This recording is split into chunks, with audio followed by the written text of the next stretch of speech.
debate, análisis, coyuntura, 2 o 3 reflexiones sobre la realidad. En esta página inicia Sintonía Crítica.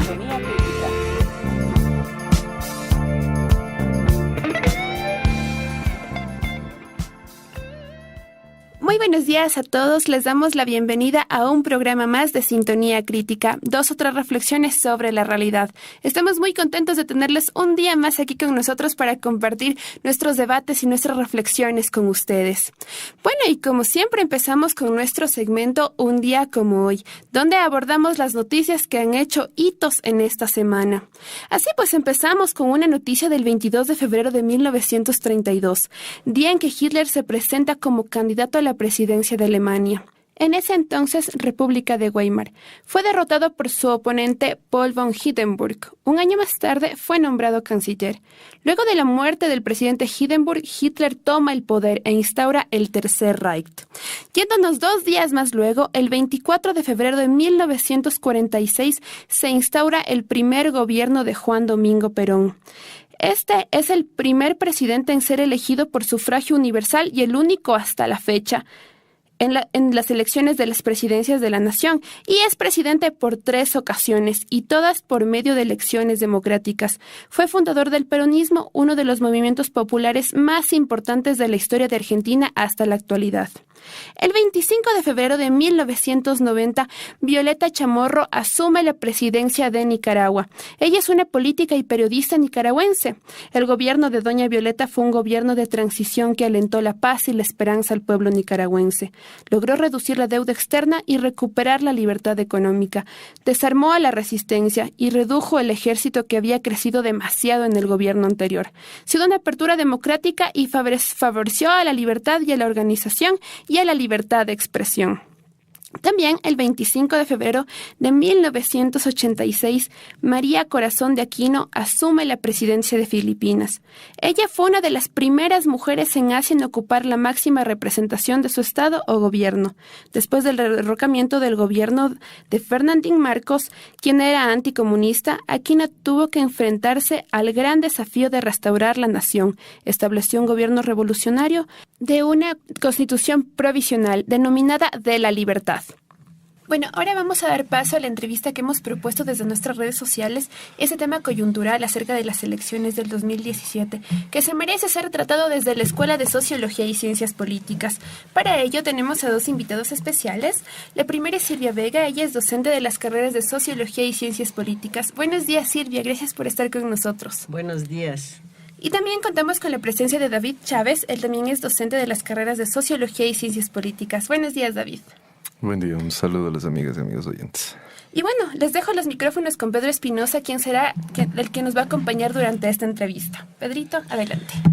Gracias, Rebeca. Y bueno, el día de hoy, como ya lo ha anunciado nuestra presentadora, vamos a estar analizando sobre los resultados de estas elecciones presidenciales, asambleístas, parlamentarios andinos y consulta popular que se ha realizado el día domingo, 19 de febrero. Y bueno, hoy día martes, que estamos analizando ya las coyunturas que se han venido sucediendo en torno a los resultados que ha ido arrojando el CNE. Es interesante ver algunas cosas, digamos, como ver cómo algunas encuestas han acertado, han fallado, cómo unos candidatos han logrado tener una mayoría de votos importantes en ciertas regiones donde no se esperaba. Y bueno, aquí estamos para hacer el análisis. Quisiera empezar primero contigo, Silvia, preguntándote desde tu perspectiva, ¿cuál fue la mayor sorpresa de los resultados de estas elecciones? ¿Qué fue lo más inesperado desde tu perspectiva que te arrojaron los resultados? Bueno, como inesperado mismo, francamente no creo que hubo una sorpresa especial, porque ya se venía escuchando que estos 2 que han quedado son los que estaban como finalistas en las encuestas. En fin, no, quizá una de las sorpresas, pero que revela también el nivel de polarización política y de raciocinio de los electores y electoras, es el tema del escaso voto nulo y blanco, ¿no? O sea, se ha reducido al mínimo históricamente hablando, entonces pareciera que la gente hizo el cálculo o pensó de que era importante que concrete su voto de manera efectiva, no válida. Eso podría ser quizá una cosa inesperada, tal vez, ¿no? ¿Y esta condición por qué se da? Porque al principio las encuestas nos decían durante el mes de enero que el porcentaje de nulos y blancos era un porcentaje altísimo en comparación a otros contextos de elección presidencial. ¿No? Estábamos hablando de que había un 25% o un 20% de nulos, pero en último momento eso se redujo. ¿Cuál, más o menos, qué aristas tenemos ahí para pensar? Yo creo que ahí fundamentalmente es igual que el tema de la indecisión, que asimismo se expresaba en las encuestas previas como de un nivel bastante alto, ¿no? La gente fue concretando su voto ya en los últimos días y definiendo no votar nulo ni blanco para posibilitar, digamos, un resultado, ¿no? Yo creo que acá, en esta elección, fundamentalmente, aparte, digamos, de lo de Alianza País que podemos analizar particularizadamente, creo que el voto por Lazo es un voto útil. O sea, muchísima gente de los otros candidatos derivaron su voto hacia el que tenía mejores opciones. La gente indecisa que estaba en la oposición decidió por Lazo, y los votos nulos se redujeron también probablemente para concretar el voto en esa perspectiva, ¿no? Y David, este porcentaje que logra alcanzar Lazo, ¿a qué se debe? Porque de alguna forma la posibilidad de Cynthia Viteri, la posibilidad de Paco, aglomeraba ciertos sectores, en el caso de Viteri de Guayaquil, de algunos sectores productores, importadores, etcétera, y en el caso de Paco, de mucha gente que está indignada con las situaciones que ha venido haciendo este gobierno, y que Paco Moncayo presentaba una visión de izquierda, afianzada a los derechos sociales, a los derechos ambientales. ¿Por qué Lazo logra aglomerar estos votos? Yo ahí coincido con lo que dice Silvia. Yo creo que en buena medida esta última votación, porque si uno contrasta, Lazo venía de tener 20-22% desde hace 6 años, digamos, ¿no? Esa ha sido su votación, ese ha sido el tope en las elecciones en las que participó, no pasaba de eso. Y claro, la novedad es que de pronto, si podríamos hablar de sorpresas, digamos, la novedad es que de pronto ahora salta, y además saltó en las últimas semanas, en las 2 últimas semanas. Yo diría que en la última, quizá en las últimas 24 horas en realidad, porque hasta las últimas encuestas mostraban que Lazo estaba subiendo, sí, pero no las que ya no se podían publicar, digamos, ¿no? Pero no subía definitivamente. A mí me parece que es una cosa de los últimos días en que realmente ocurre lo que ha explicado bien Silvia ya. Ocurre esto de que hubo mucha gente que optó por esto, el voto útil, tanto desde la indecisión o desde quienes en principio pensaban votar nulo o blanco, e inclusive efectivamente desde otras candidaturas. Vieron que ya hasta el final, o sea, esto que los encuestadores en general explican, ¿no? Es esperar hasta el final a ver cuál es realmente el candidato que puede viabilizar y confrontar con el candidato al que te opones, digamos, ¿no? Entonces, yo diría que es eso, o sea, indudablemente esa, pero no habría que perderse que de todas maneras Lazo tiene una votación dura que ha sido, luego del correísmo, es la votación más importante, o sea, creo ha venido siendo la fuerza política más importante después del correísmo desde hace ya varios años. Entonces, digo, ya en una perspectiva general, creo que, sin que sea una novedad, porque esto ya se veía que venía cuajando, creo que el fenómeno más interesante de este proceso electoral es el fortalecimiento de la derecha, ¿no? O sea, es decir, si uno suma la votación de Cynthia Viteri y de Lazo, ahí uno tiene a una derecha fortalecida, una derecha que ha logrado consolidar una votación fuerte que la vamos a ver en la segunda vuelta. Es decir, esa sumatoria de votaciones ya pone en serios aprietos a Alianza País, ¿no? Entonces, sí, en principio yo diría que es eso. Efectivamente, eso permitió que el Lazo llegue al 30%, que no realmente no lo habría esperado en otros contextos, digamos. Y ahora pensando en los resultados de Moreno, vamos a regresar a los resultados de Lazo.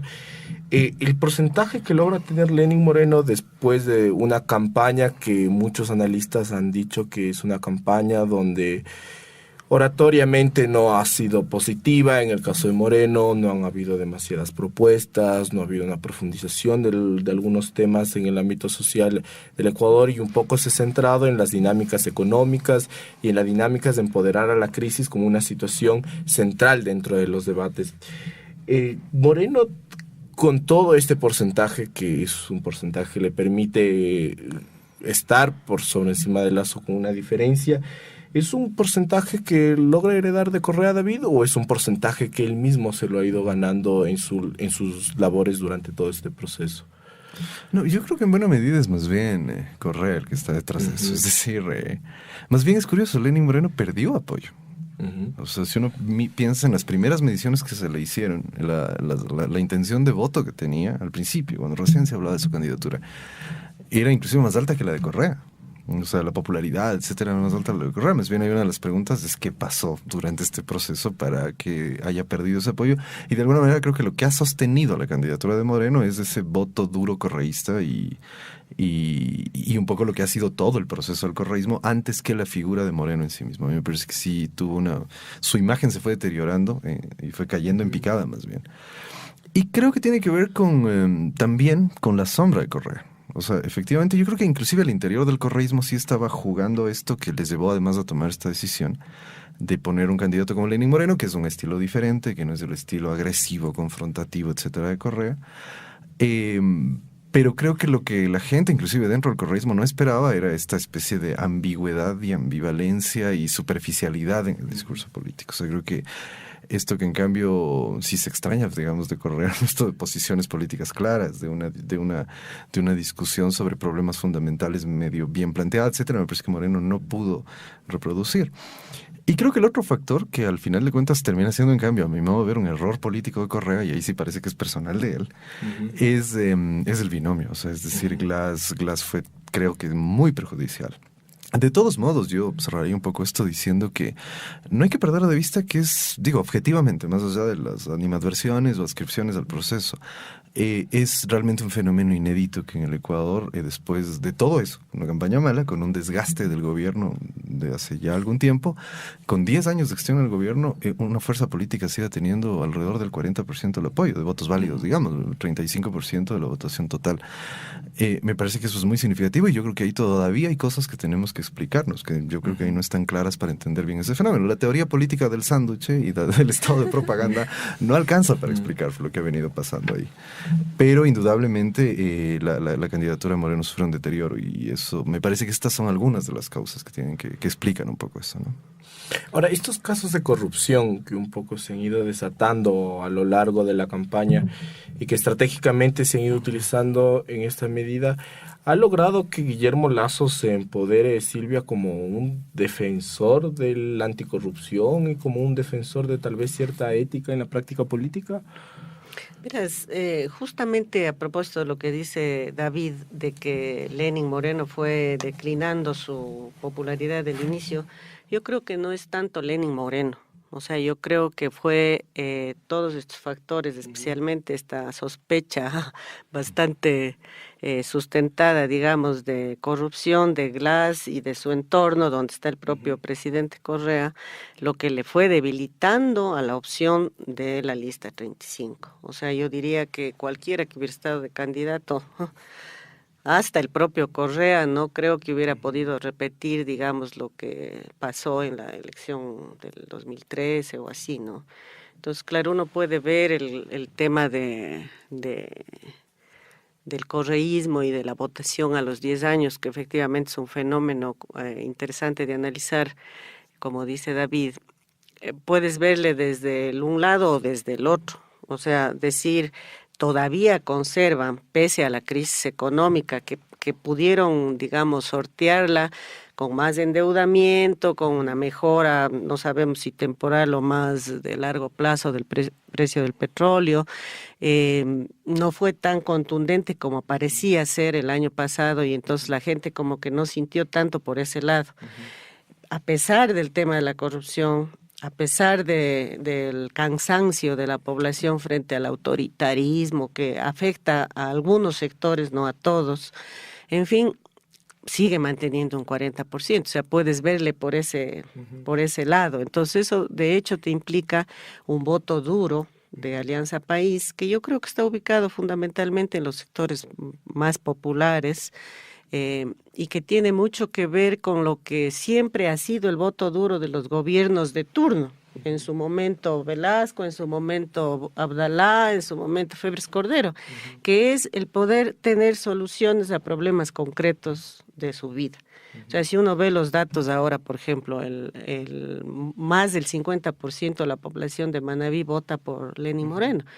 Eso es evidentemente una respuesta a la eficacia que ha tenido el gobierno de, digamos, solucionar el tema de los problemas del terremoto de manera muy concreta, con el bono de la vivienda, con el albergue, con la comida, con la familia acogiente, o sea, una serie de iniciativas creativas, interesantes, efectivas que desarrolló el gobierno hasta el día de las mismas elecciones, porque no pararon de entregar cosas, en fin, por ejemplo. Entonces yo diría que efectivamente es esa la explicación. La bonanza económica del país permitió, digamos, una cierta redistribución, básicamente en términos de servicios y de ingresos, ¿no? Y entonces la gente que se vio favorecida por eso, pues es la que da el voto duro. Entonces, decía yo, puedes verle desde ese lado, pero puedes verle también desde el otro lado, o sea, decirle, digamos, mirar, el 60% de la población ya no está con el correísmo, que en un momento llegó a tener el 80% de respaldo. Entonces, lo que hay es que preguntarse qué es lo que ha influido en ese desgaste, ¿no? Y, digamos, Alianza País tendría que preguntarse fundamentalmente, hacerse esa pregunta, ¿no? Ahora, dentro de los análisis económicos, uno de los sectores que más se ha beneficiado con este gobierno, sin duda, ha sido la clase media. Y hoy vemos tal vez en algunos lugares donde, hablando tal vez desde una posición de análisis sobre la ciudad de Quito, vemos que en la parte de la circunscripción centro-norte hay un voto fuerte por Lasso, ¿no? Y es interesante la situación de Quito en medida de que hay muchas personas que tienen al voto a Lasso y el voto a Viteri antes que Paco Moncayo, siendo que Paco Moncayo de alguna forma para Quito es una referencia directa por el trabajo político que se ha venido dando. Pero antes de analizar a estos candidatos, es la clase media quien logra dar un viraje al proceso de consolidación Alianza País y que en última instancia es quien le dio el voto antes, hoy día le niega y le da uno de sus contradictores principales, David. A ver, yo creo que sí. O sea, me parece que, estando de acuerdo precisamente con lo que Silvia planteaba, de que sí, además ha sido una constante en muchos gobiernos, pero yo sí marcaría una diferencia, ¿no? Es decir, este es uno de los procesos más consistentes, no diría el único para no sonar correísta fanático, digamos. O sea, no es el único, porque ha habido procesos consistentes, al menos desde la gloriosa que estudió también la Silvia, de intentar hacer gobiernos que hagan dos cosas, como que integren al país y logren construir un Estado nacional que medianamente funcione. Un Estado, digamos, no sé si nacional, un aparato de Estado que medianamente funcione.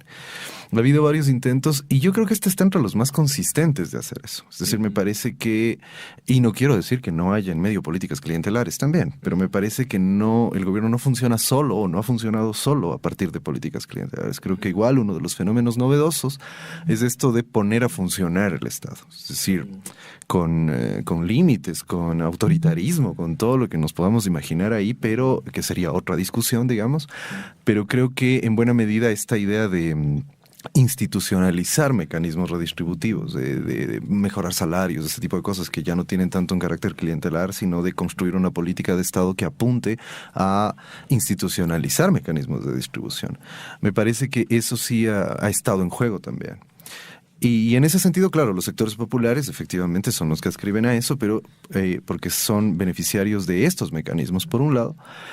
Y por otro lado, yo sí digo que ahí igual me parece, yo no creo que es tan sorpresivo, digamos, porque ya esto se venía viendo, pero sí ha habido transformaciones importantes con las capas medias. Y yo siempre soy partidario de eso. Los datos, como decías, al parecer muestran eso.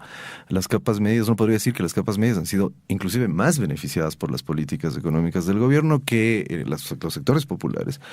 Pero sin embargo es esto que el mismo Correa explicaba alguna vez muy bien con esa figura del síndrome de Doña Florinda, decía él, ¿no? Es decir, esto de que las capas medias empiezan a tener una mejor situación y ya se creen pelucones.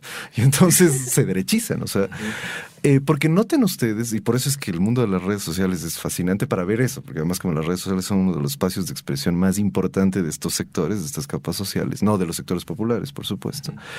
Uno ve ahí, es decir, ahí no hay solo, que también lo hay, por supuesto, pero no hay solo el voto de rechazo al correísmo, o sea, ahí hay unas adscripciones a ciertos valores, a ciertas concepciones del mundo muy hacia la derecha, en ocasiones medio preocupantes esas posiciones. Basta ver lo que ha ocurrido en estos días, esta cosa penosa que está circulando en las redes de la reacción frente al voto en Manabí.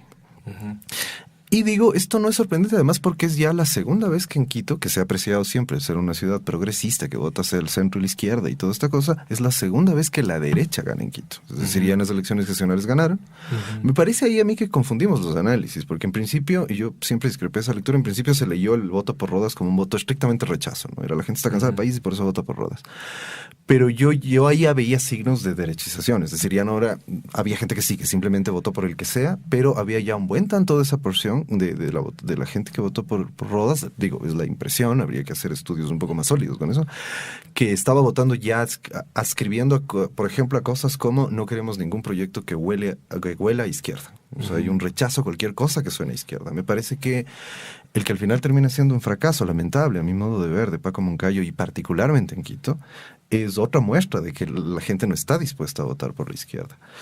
Y sí, uno ve territorialmente, ahí está esto bastante disperso. Solo, digamos, habría que tener en cuenta otro elemento adicional que me parece importante mencionar, es que de todos modos no es conveniente ver a la clase media como una sola masa, ¿no? Es decir, creo que sí hay que hacer también distinciones al interior. A mí me parece que al menos una que yo empiezo a intuir, digamos, no voy a sonar tan presuntuoso para decir que tengo una hipótesis sobre eso, digo, es una intuición, es un pálpito, digamos, pero me parece que sí hay que diferenciar entre las nuevas clases medias, es decir, estas que han salido de la situación de pobreza y que empiezan a tener una situación un poco mejor, digo porque además regionalmente se ha visto también ese fenómeno, que me parece que ahí todavía hay un fuerte apoyo al correísmo, y las otras, las que eran clases medias, pero bueno, se tomaban un roncito barato y ahora se toman un whisky caro. Y como está con impuestos, entonces odian a Correa. Entonces me parece que ahí sí es distinto. Es decir, estas que eran clases medias, pero digamos no tenían una situación muy acomodada y que migraron hacia clase media alta, digamos, o que inclusive se desplazaron ya definitivamente hacia sectores más bien más acomodados.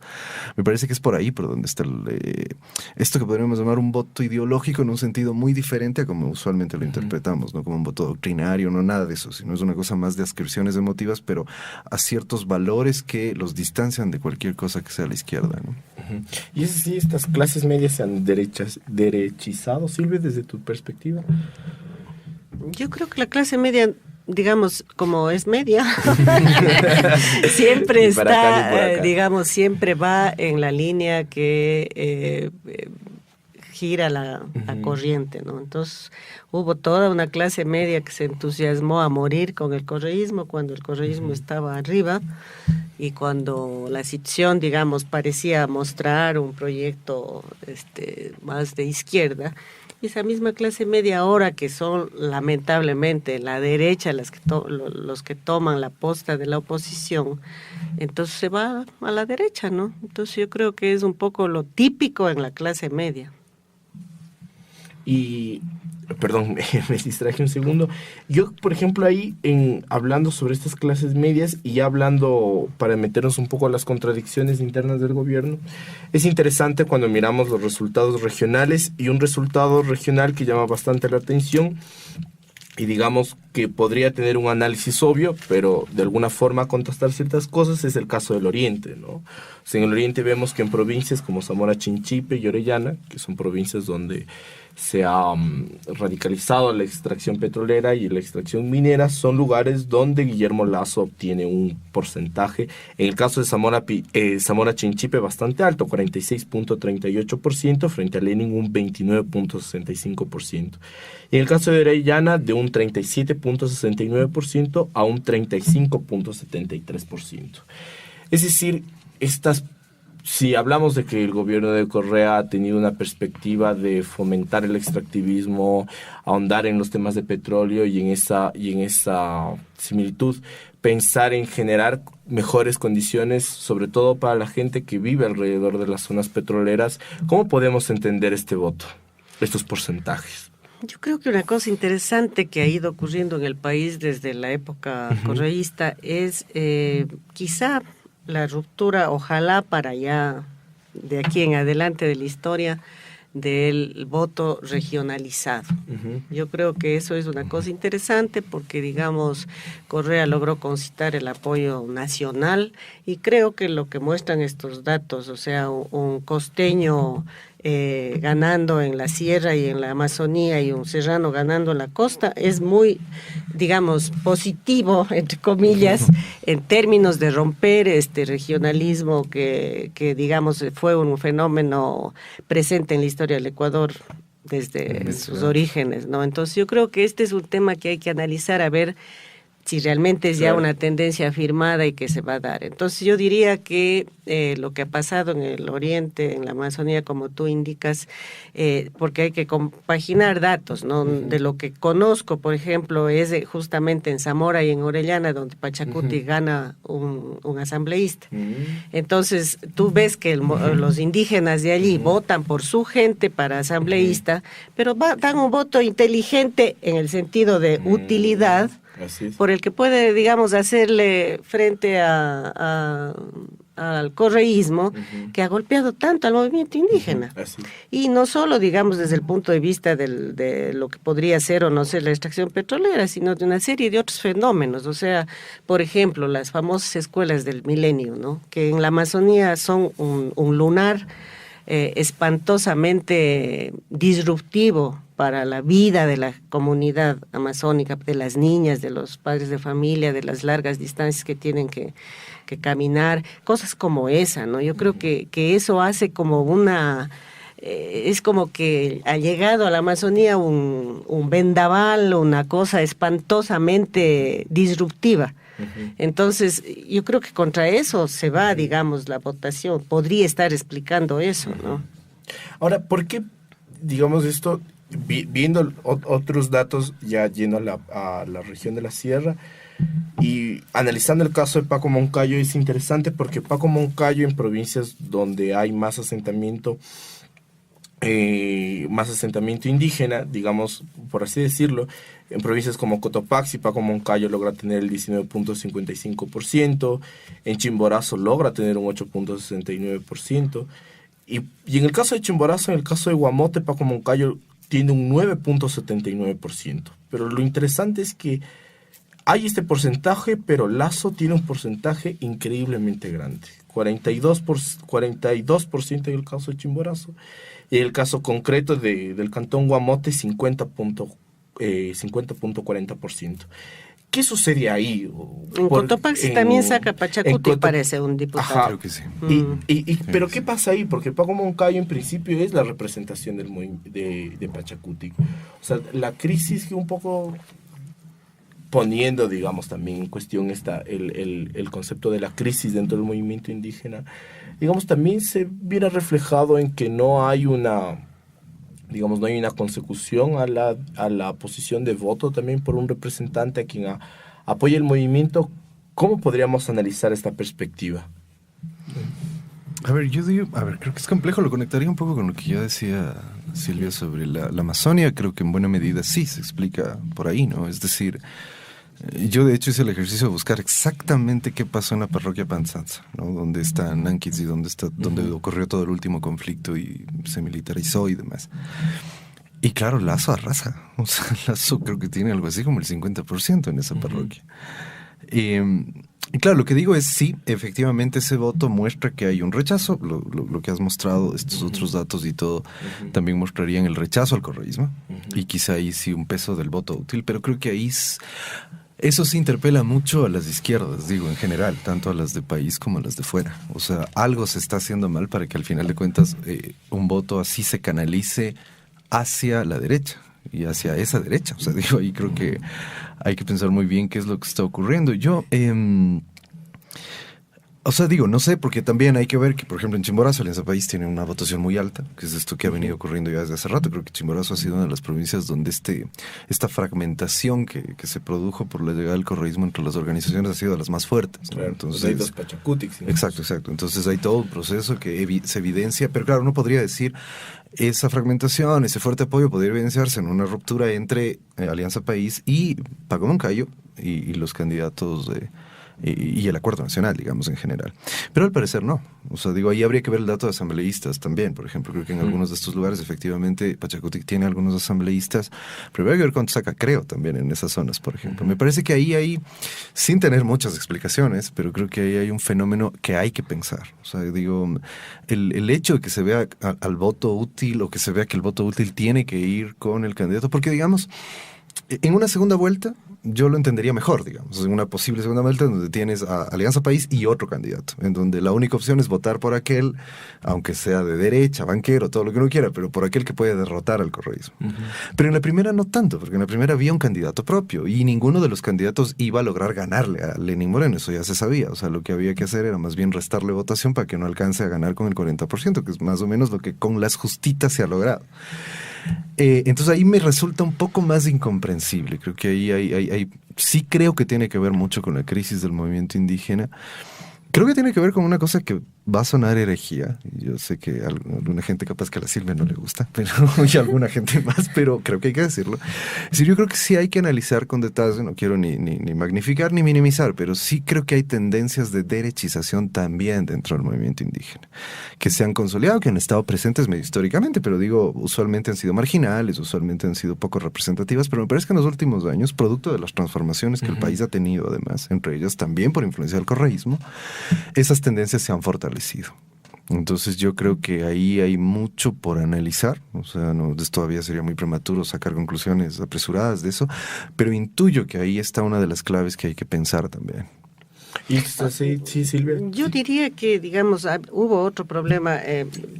Sigo pensando que el tema del voto útil fue el razonamiento de los últimos días fundamental. Entonces, esto que tú dices, bueno, eso lo entiendo en una segunda vuelta, pero no en una primera. El punto es que se empezó a bombardear con la idea de que si se dividía la votación, se daba esto del 40, de más del 40 y de menos de los 10 puntos. Entonces todo el mundo dijo, no, pues hay que apuntalar Lasso, ¿no? Que era el que tenía más opción. Yo creo que eso cundió. Y entonces sí, mucha gente que, por ejemplo, iba a votar por Paco Moncayo dijo, qué pena, pero votaré por Lasso, ¿no? Entonces, eso por un lado. Ahora, por otro lado, yo creo que el discurso de Moncayo, lamentablemente, no fue un discurso que logró aglutinar, digamos, a los sectores de oposición para una perspectiva distinta. Yo creo que esa hubiera sido, digamos, la estrategia adecuada que debía haber tomado Moncayo, de plantearse como un opositor frontal desde los valores de la izquierda, digamos, así, ¿no? Y no dejarle a la derecha toda la oposición en sus manos. Y eso no ocurrió. Lamentablemente, Moncayo estuvo al principio muy conciliador, luego sacó una consigna de juntos estaremos mejor, que era una cosa que no pegaba, no decía nada. Entonces yo creo que realmente no fue afortunada la campaña de Moncayo, y eso también le debilitó frente a los sectores que en otras circunstancias hubieran podido decir, no, defendamos esta opción en la primera vuelta, ¿no? Claro. ¿Y eso fue una situación de campaña o ya fue el hecho mismo de quién es Moncayo? Porque también Moncayo es interesante que entra de repente al escenario político y desde una mirada entra como un tipo conciliador. Sí, es también, ¿no?, la personalidad de él. Sí, sí. Y en esta razón, o sea, no sé hasta qué punto desde el movimiento indígena había un respaldo hacia Moncayo en perspectiva de pensar si realmente es un representante de los intereses del movimiento indígena, ¿no? Y bueno, ahora, siguiendo un poco este análisis, un asunto que queda en medio de la mesa es la posición de la izquierda. O sea, de alguna forma vemos que durante el proceso de estos 10 años de Revolución Ciudadana ha sido un proceso donde las izquierdas se han dividido en sentido de que hay una izquierda que sí se llama izquierda, que está con Correa, y hay otra que está totalmente contraria, ¿no? Sobre todo priorizando asuntos de que este gobierno ha sido un gobierno que ha fomentado el extractivismo, ha fomentado una política autoritaria y una política que ha amenazado y ha violentado derechos de los movimientos sociales.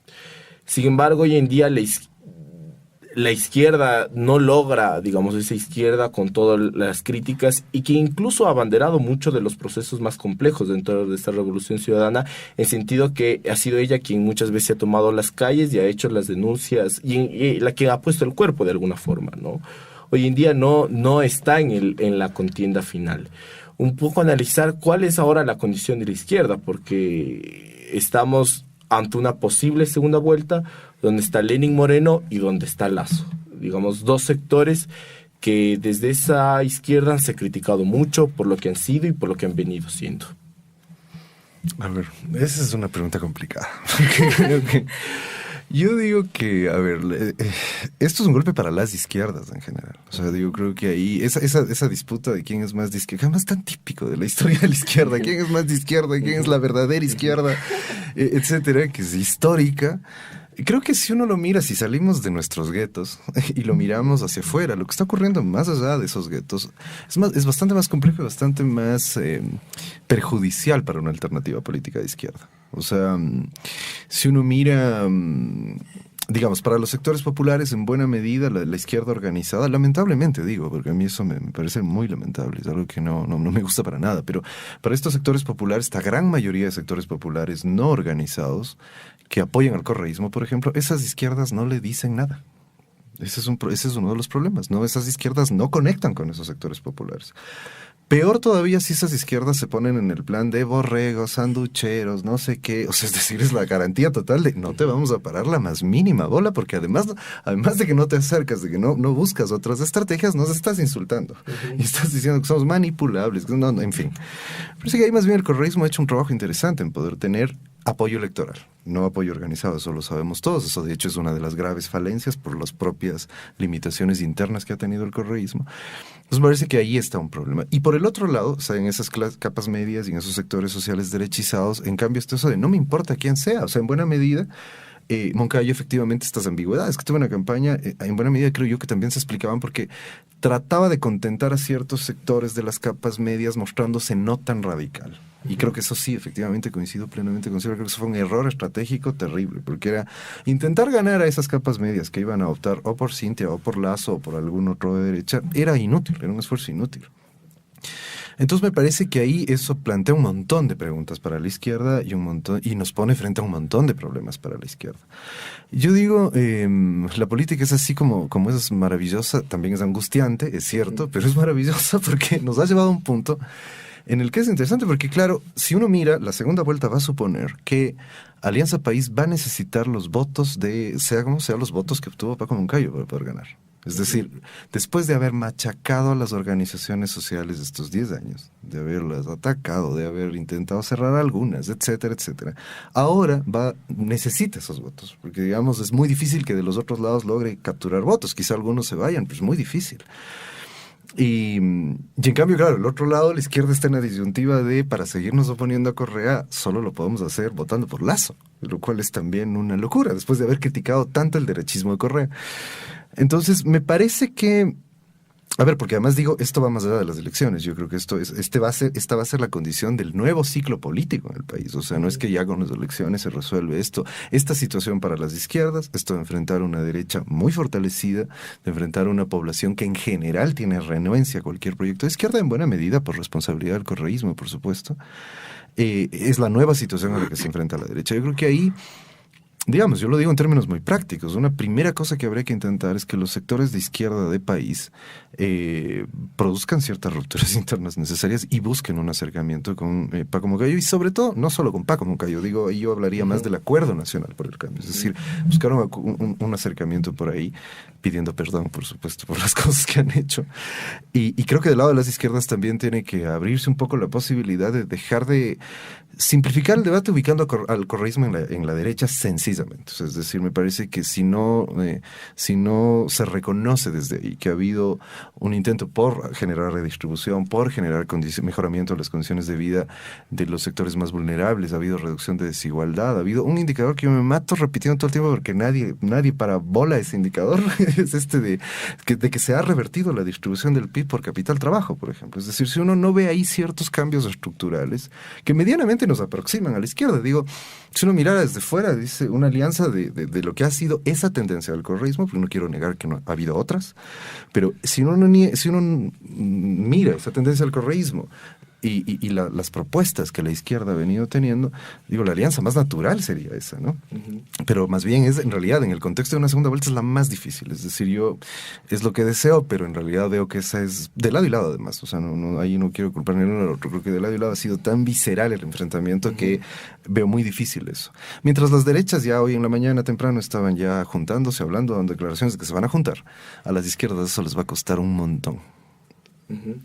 Silvia, ¿y las izquierdas tienen alguna posibilidad, digamos estas izquierdas por fuera, tienen alguna posibilidad de aceptar o de dirigir en la situación de esta posible segunda vuelta electoral un apoyo a Lenín Moreno por la situación en concreta en las que se encuentran las elecciones? Pero déjame hacer una acotación a algo que por dice supuesto. David y luego entramos a eso. El tema de digamos, ver cuáles son los reales logros, digamos, del correísmo. Tú pones esto de la distribución de la renta entre capital y trabajo. Uh-huh. Yo te puedo decir que a lo largo de la historia del país, en todas las épocas de bonanza económica, eso ha pasado. Por decirte algo, después de Rodríguez Lara, la distribución era 35% trabajo y 65% capital. Al fin de la década del 80 era el 12% el trabajo. Entonces, si es que ahora nos viene una crisis económica, probablemente exactamente eso va a pasar con Lenin o con Correa.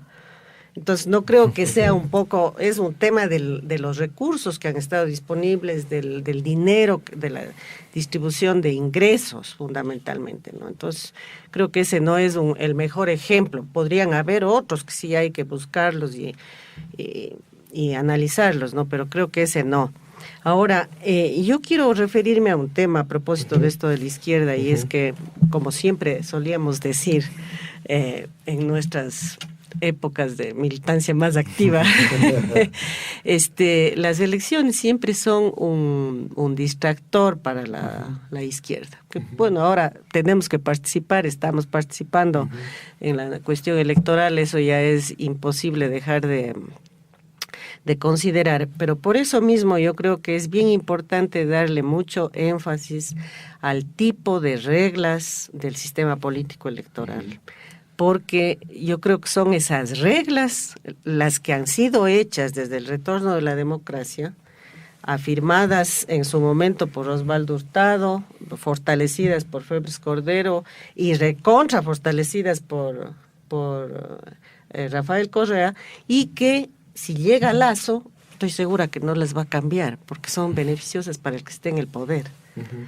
Y esas reglas, por decir algo, este tema del 40-60, digamos, del 40, de ganar sin segunda vuelta el 40%, esa fue una cuestión que metieron los socialcristianos en la constituyente del 98, porque la novedad de la constitución del 78, del retorno a la democracia, fue la segunda vuelta, con el propósito de dar mayor legitimidad al poder político. Porque antes, claro, Camilo Ponce en el 56 fue con 23% presidente de la República. Entonces se decía, hay que darle legitimidad al presidente con una segunda vuelta que logre, digamos, por lo menos la mayoría absoluta de la votación. En el 98 eso se cambió con los cálculos que tenía en su cabeza Nebot de que él no podía llegar a ganar una segunda vuelta porque ya perdió con Abdalá. Uh-huh. Y entonces metieron los socialcristianos que tenían mayoría en esa asamblea constituyente esta norma que ahora le ha venido como anillo al dedo al correísmo. Uh-huh. Entonces, como estas, muchas otras, las listas abiertas, la posibilidad de votación entre listas, es una cuestión que dispersa totalmente la posibilidad de un voto, digamos, por una tendencia política. O sea, justamente te dispersa en la perspectiva de votar por personas, independiente, puedes votar por uno de derecha y por uno de izquierda, pero a la vez, digamos, solamente salen ganando ahí los partidos que tienen una mínima estructura, sea como partido o como Estado, digamos, que logra un voto en plancha. Entonces, por ejemplo, vos tienes casos como el de Enrique Ayala en Imbabura, ¿no es cierto? Que todas las encuestas, incluidas las del gobierno, le daban la más alta votación. Y efectivamente tiene una votación personal altísima.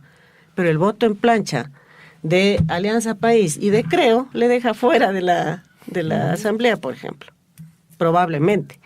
Entonces, ese tipo de cuestiones como un sistema electoral de votación entre listas, por ejemplo, es totalmente perjudicial. El sistema de reparto, que es absolutamente desproporcionado, el sistema de Hunt, que ya se ha visto en la asamblea actual y se va a volver a ver en los votos de esta nueva asamblea, que si tienes un 35% de votación llegas a tener un 60% de escaños, por ejemplo. Todas esas cosas están hechas en función de garantizar la gobernabilidad, entre comillas, del poder constituido. Y son tremendamente negativas para la izquierda. Entonces, si eso no se modifica de algún modo, va a ser siempre difícil que la izquierda en el terreno de las elecciones pueda hacer algo.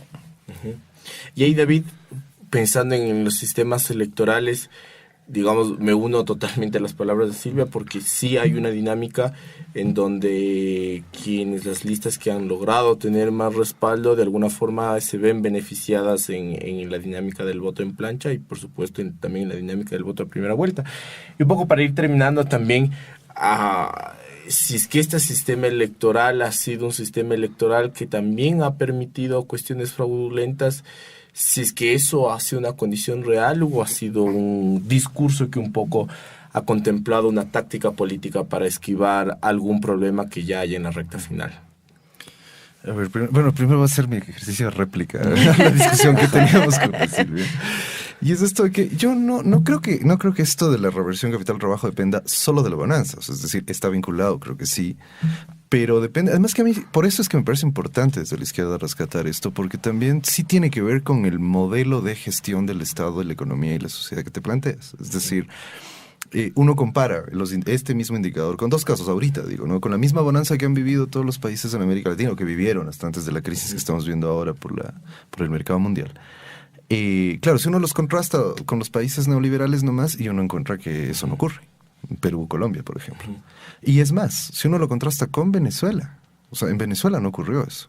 Digamos, con toda la radicalidad del chavismo y todo, en Venezuela, por las características del modelo, que al final el chavismo no pudo revertir para nada, más bien profundizó el modelo rentista de la sociedad venezolana, nada, más bien se agudizó la distribución capital-trabajo, y a pesar de la política redistributiva y todo el chavismo. Es decir, creo que sí hay que sumarle la bonanza, porque creo que sin bonanza efectivamente sería imposible pensar que se pongan en juego procesos como esos.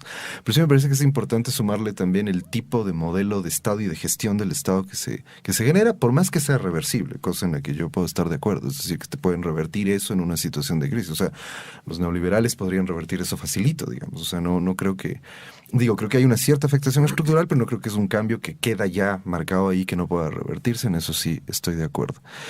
Y bien, sobre el otro del fraude, o sea, a mí sí me da la impresión de que cada vez está, digamos, eso parece una cosa más extraída del libro de los animales fantásticos en el caso ecuatoriano. Es decir, los procesos electorales últimos han demostrado que no es que hay este control total que puede manipular fácilmente para producir fraude. O sea, las elecciones seccionales del 2014 ya mostraron que la oposición, en buena medida, la oposición fue la ganadora de esas elecciones. O sea, el correísmo ya fue, digamos, la primera alerta de lo que podía pasar en estas elecciones, ¿no? Yo creo que ahí el correísmo más bien no leyó bien, no sacó lecciones, digamos, de lo que pasó en esa elección.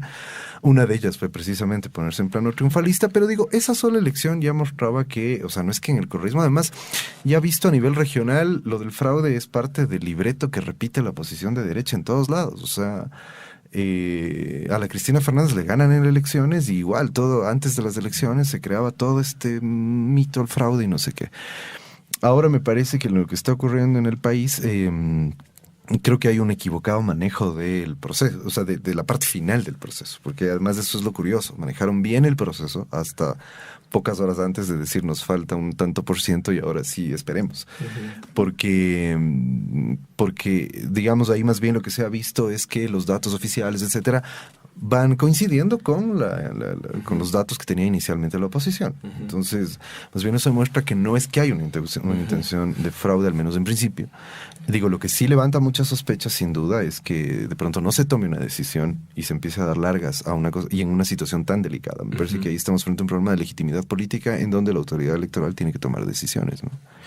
Bueno, muchísimas gracias. El tiempo ha concluido y en realidad nos quedan muchas cosas por topar. En realidad ha sido muy interesante esto último que se ha topado sobre un poco pensar ya la dinámica del gobierno, y para eso tenemos que dedicar otro programa específicamente y volverles a invitar, que ha sido muy amena esta charla. Agradecerte mucho, Silvia, y agradecerte mucho a David. Gracias, Rebeca, gracias. hemos concluido. Sí, bueno, vamos a dar paso ahora a nuestro corte musical. Cuántas ganas tengo de robarte un beso y me desanimo, aunque te deseo.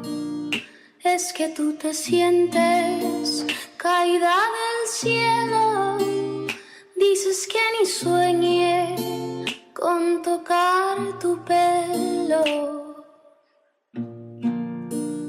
Mientes cuando dices que me tiro al suelo, cuando tú lo pides, tronando los dedos.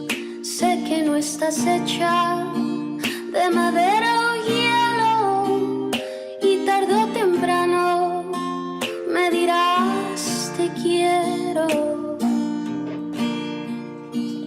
Y es que tú te sientes tocada por Dios, dices y presumes que me estoy muriendo por tener tu amor, que estás como quieres de pies a cabeza y no se midió la naturaleza con tanta belleza que en ti reunió.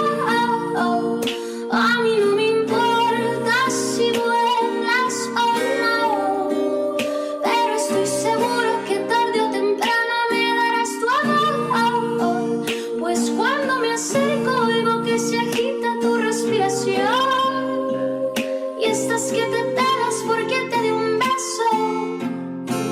No digas que no.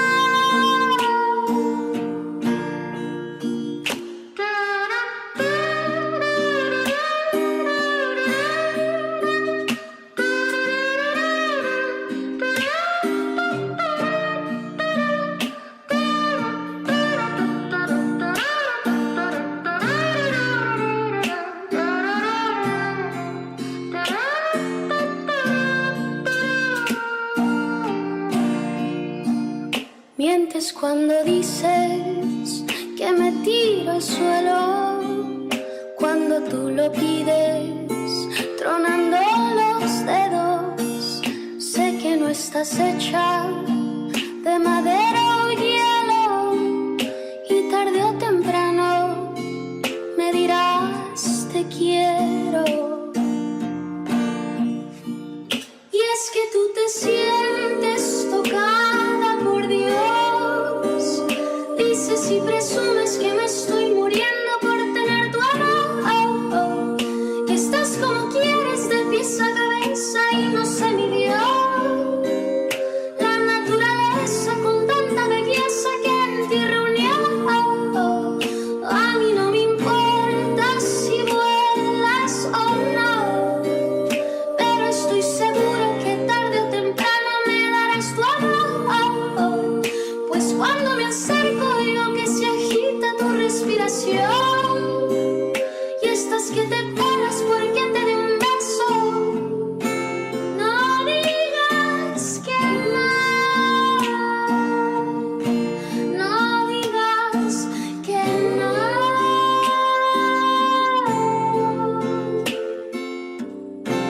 No digas que no.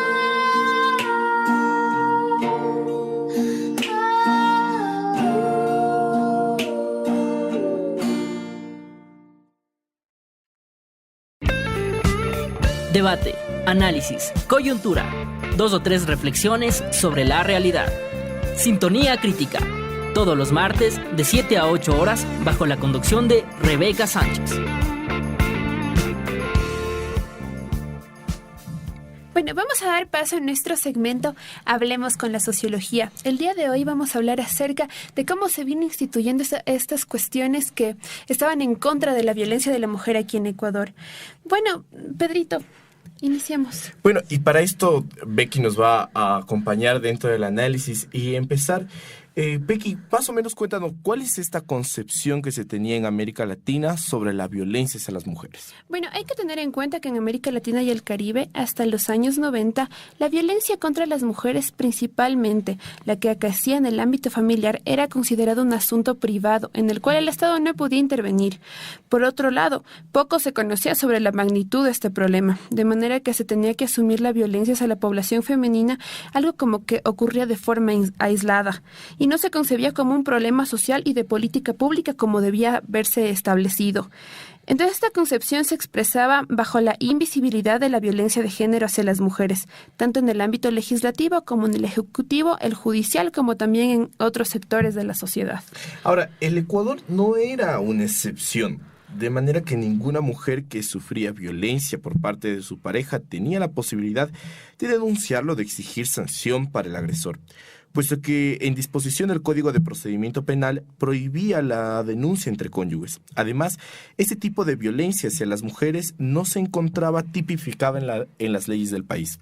Claro que sí, y también tenemos que tener en cuenta que es apenas a finales de los 80 cuando el país empieza a hablar de la violencia en contra de las mujeres en el escenario público, como el resultado de las acciones de movimientos de mujeres para llamar la atención sobre este hecho, y de la divulgación de estados de primeras investigaciones y sobre estudios que se venían realizando, pero desde la sociedad civil.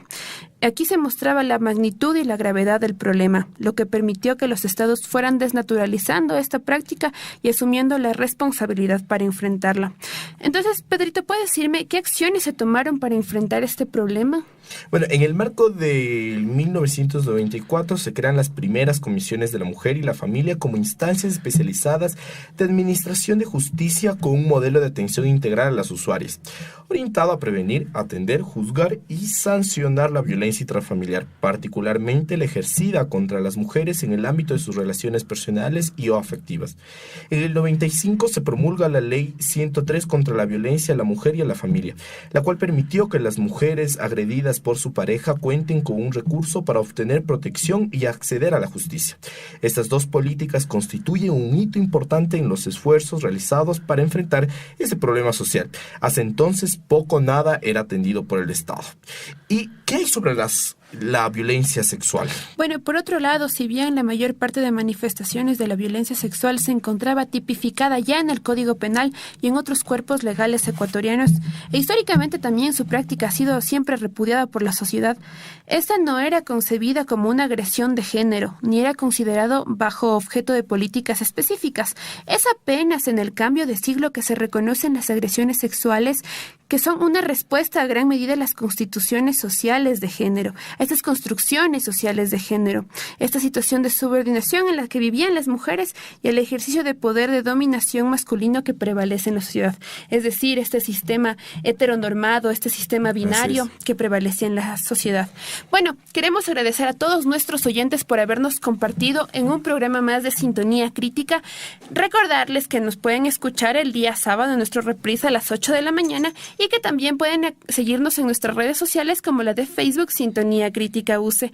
Hasta aquí ha sido con nosotros. Que tengan una excelente semana. ¡Chau!